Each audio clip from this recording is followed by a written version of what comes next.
The chair now recognizes the gentleman from Massachusetts, Mr. Capuano. Thank you, Mr. Chairman. Thank you, Mr. Stump.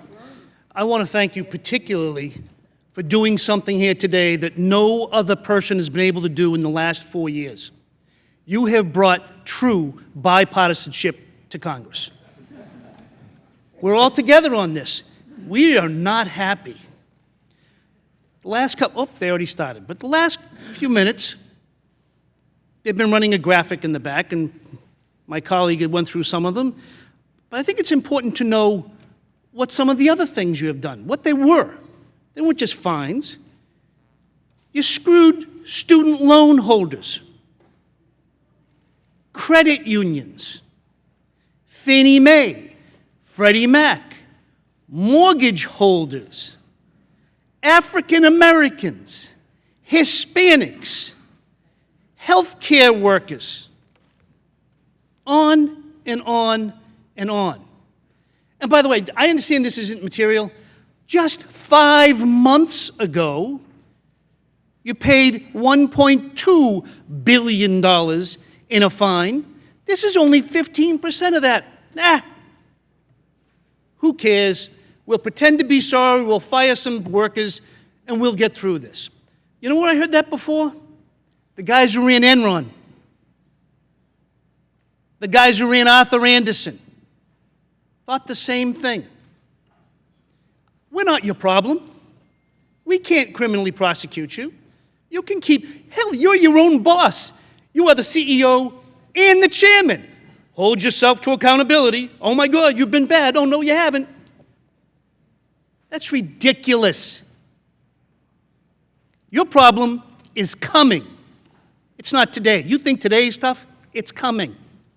When the prosecutors get a hold of you, you're going to have a lot of fun. So I want to thank you for that. And I want to ask you, you got the graphic up here. Do you know this guy? See, I'm not a real good researcher. I'm not a prosecutor. This is simple internet research. That's all I'm capable of doing. Google it. Wells Fargo. Boom, whole bunch of stuff shows up. This is Mr. Robert Holmes, who apparently robbed your bank in Lancaster, Pennsylvania. He did not use a weapon. He got caught. They got all the money back. He's in jail as we speak on a $750,000 bail. You, on the other hand, have run an enterprise that has a culture of corruption. You encourage subordinates to abuse existing customers by opening fake bank accounts. You charge those victims illegal fees, interest, and late charges. And then you send some of them to collection agencies because they didn't pay them.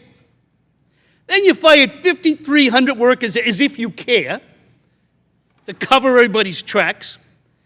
In my opinion, you and your entire leadership team are clearly and unequivocally guilty of at least conspiracy to commit fraud, conspiracy to commit identity theft, clearly racketeering, which is something a lot of my friends know something about, and probably a dozen other crimes.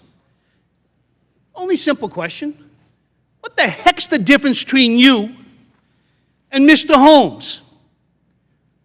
Why shouldn't you be in jail? He didn't use a gun. You got the money back. I understand that his arraignment, he said he was sorry. What's the difference? Why shouldn't you be in jail right along with Mr. Holmes? Congressman, I think that when you do something unethical or dishonest, which I've tried to exercise my duties as leader and our senior leadership team. You haven't done a real good job. You've had 16 violations in 5 years. That's a good job. This is a minor fine. You've had a lot of, this is only the 7th largest fine you've had. You've had 6 others that are a lot bigger.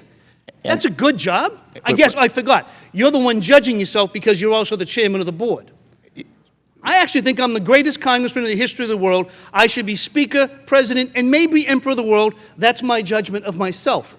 Sound good to you? There's no question that we've done things that we need to improve on, and we've paid fines, and we're trying to get better on every one of our businesses. So if Mr. Holmes pays a little fine, you know, a few bucks based on the amount of money he stole and the victims he had, you think he should be let out and have no criminal record. Again, being dishonest and breaking the law is something very different. So it's not breaking the law, stealing my identity and opening an account that I didn't ask for. And our culture is about not doing that. We train for that not to happen. I don't know what kind of a culture Time- you have time 16 of the violations gentleman. and 5,300 employees that you say did it. Time You don't know what of you're the talking gentleman has expired.